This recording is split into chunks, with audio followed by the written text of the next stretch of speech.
Hi, I'm Keenan Fonger and I'm going to show you how to make a graphic novel in 10 minutes. Step 1. Ideate.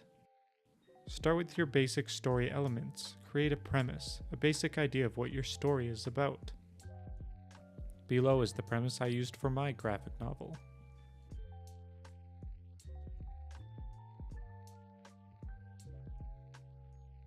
Make your protagonists.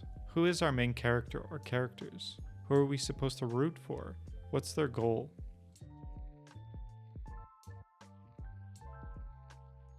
Make your antagonists. Who's the bad guy? How are they going to stop the protagonists from getting what they want? Make your setting. Where does the story take place? What does the audience need to know about it?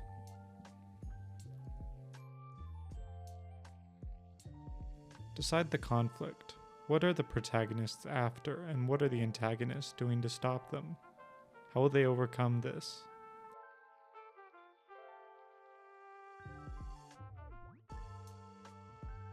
Make sketches. Develop the visual identity of your story and characters, which will be crucial in the upcoming steps. It doesn't have to be perfect. As long as you're getting ideas on the page, you're doing it right. Step 2. Write a script. Your script will be your guide throughout the entire process. It will be how you know what to draw in panels, the emotions of characters, and what's being said. Here is how to structure a graphic novel script page. Start with the page number. I typically will write 30-ish pages for a volume, with 10 to 15 additional pages for short stories and extra content. Keep in mind, odd-numbered pages are usually the right-hand page, while even numbers are usually the left-hand page. Add your panel number. I format my panel tags like this: panel number, exterior or interior insert location, then time of day. I typically use between 3 to 9 panels per page, but the amount depends on what you want to do. However, the more panels you have, the less space you'll have on the page to put them. Add your panel description. Describe the visuals of the panel. Focus on key details like characters, expressions, environments, and shot direction. Your description here informs how the panel is drawn, so be descriptive. Every time a new character is introduced, their name should be capitalized. Additionally, capitalize crucial details like sounds, items, explosions, etc. Add dialogue. Panels have limited space, so don't overwrite dialogue or else you won't be able to fit them in. 2 to 3 sentences per dialogue bubble works best. Avoid writing back and forth dialogue for a single panel. It'll become difficult to organize the bubbles. Instead, spread out dialogue over multiple panels. Step 3. Pencil and ink. Materials will vary, but this is what I use. 14 by 24 inch L square. Triangle ruler. 11 by 17 inch Strathmore Bristol paper, smooth. Sharpener. Black India ink. Kneadable eraser. HB graphite pencils. Sakura Pigma microns. Non-photo blue pencil. Ink brushes. I start by getting my Bristol paper and outlining the margins with my L-square and non-photo blue pencil. I use my triangle ruler to set the panels, and then I go about drawing the artwork with my HB pencils.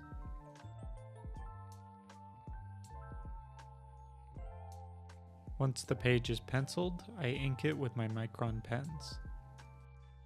There are a lot of different types of pens and inking materials. I encourage you to experiment and find the ones you like. Don't worry about making mistakes, we can always fix it later. Step 4. Color. I take the inked Bristol paper page and I scan it into Adobe Photoshop.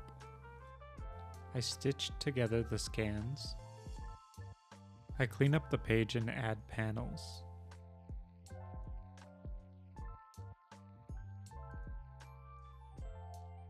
With the panels set, I can now add coloring.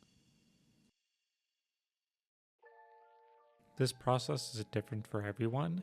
How you ink and color your comic pages is going to be different from how other people do it. Just find what works for you.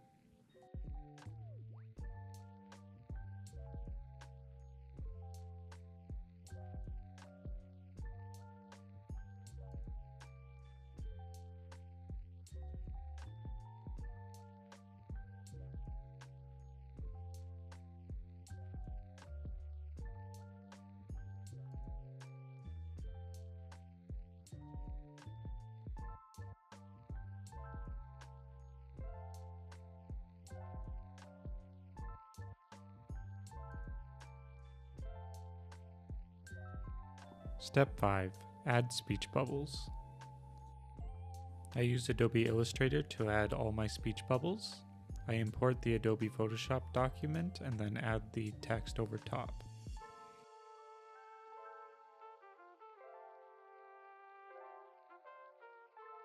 Keep in mind the way the text sits on the page. You want to keep it balanced and have a good flow so that it reads well.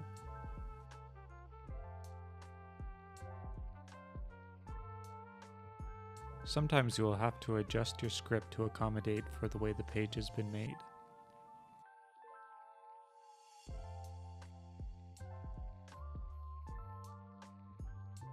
What font you use and how your speech bubbles look is up to you.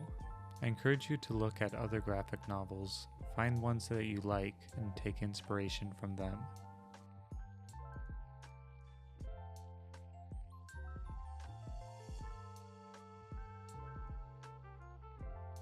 Step 6. Format for print. I add all of my Adobe Illustrator files into Adobe InDesign. Once all the pages are added, I'm ready to format it for print.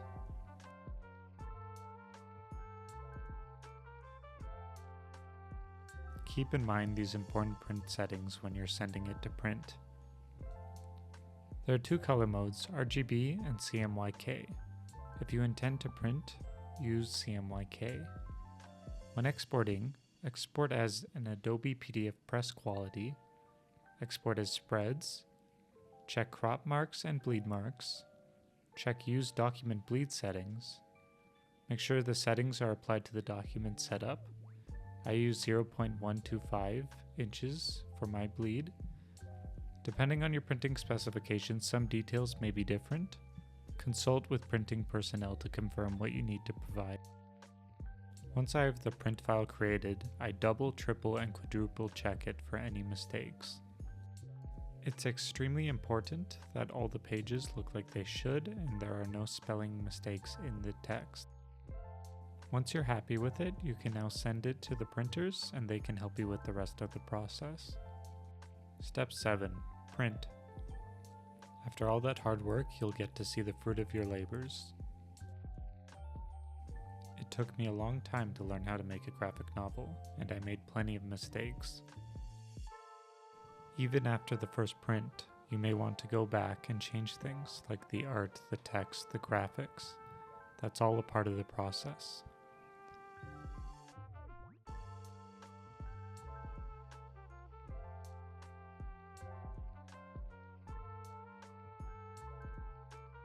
Step 8.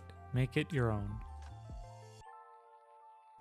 Throughout this video, I've given you a guide on how I create a graphic novel, but it doesn't have to be the way that you create yours.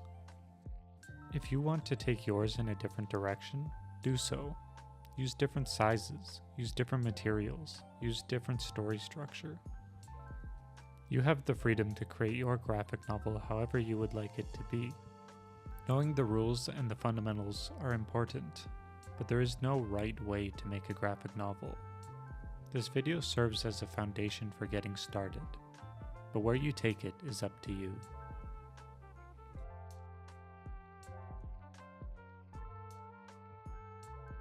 If you would like to read the first volume of my graphic novel, INFLUX, the AURORA 195 Mystery, you can do so for free by checking the description below.